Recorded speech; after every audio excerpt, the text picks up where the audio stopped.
आज की कहानी है अनदेखे पेड़ की। इस कहानी में हम जानने वाले हैं धैर्य से किया हुआ काम कैसे सफलता की ओर ले जाता है। तो शुरू करते हैं कहानी को दोस्तों।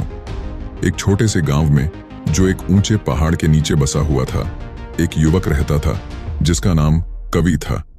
कवि अपनी अधीरता के लिए जाना जाता था। वह गांव का सबसे अमीर आदमी बनने का सपना देखता था, लेकिन जब भी वह किसी काम में हाथ डालता तो सफलता न मिलने पर वह जल्दी ही निराश हो जाता। उसने खेती, बढ़ईगिरी और यहां तक कि व्यापार करने की कोशिश की थी, लेकिन तुरंत परिणाम न मिलने पर वह हर बार हार मान लेता। एक दिन कवि जंगल से गुजर रहा था, तभी उसने एक बूढ़े आदमी को जमीन में बीज बोते हुए देखा। कवि ने उत्सुकतावश बूढ़े आदमी से पूछा, तुम क्या कर रहे हो? बूढ़े आदमी ने मुस्कुराते हुए जवाब दिया, मैं पेड़ उगा रहा हूं। कवि ने हंसते हुए कहा, पेड़? लेकिन इसमें तो सालों लग जाते हैं।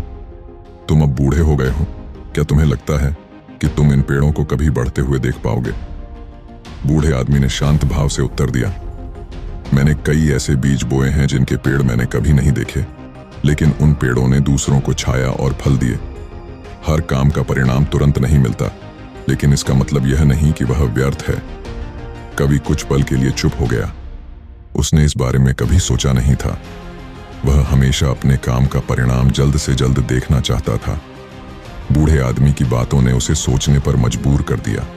बूढ़े आदमी ने एक और बीज मिट्टी में दबाते हुए कहा, यदि तुम जल्दी फल चाहते हो तो तुम्हें वह कभी नहीं मिलेंगे, लेकिन यदि तुम धैर्य से काम करोगे और समय को अपना दोस्त बनाओगे तो तुम्हें ऐसी चीजें मिलेंगी जो तुम्हारी कल्पना से भी बेहतर होंगी।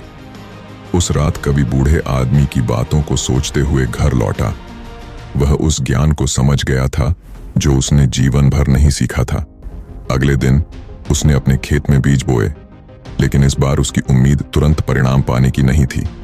उसने हर रोज उन बीजों की देखभाल की, लेकिन अब वह अपने धैर्य का अभ्यास कर रहा था। दिन, हफ्ते, महीने बीतते गए। पेड़ धीरे धीरे बढ़ने लगे। कवि को उस प्रक्रिया में आनंद आने लगा, क्योंकि उसने समझ लिया था कि वास्तविक आनंद केवल फल में नहीं, बल्कि पेड़ उगाने की यात्रा में भी होता है। सालों बाद जब उसके पेड़ फल देने लगे, कवि न केवल धनी हो गया, बल्कि गांव का सबसे सुखी और संतुष्ट व्यक्ति भी बन गया। उसने महसूस किया कि सबसे महत्वपूर्ण सबक यह नहीं था कि धन कैसे कमाया जाए, बल्कि यह था कि धैर्य और निरंतर प्रयास के बिना कोई भी सच्ची सफलता प्राप्त नहीं कर सकता। इस कहानी से हम यह सीख सकते हैं कि हर बड़ा काम समय मांगता है।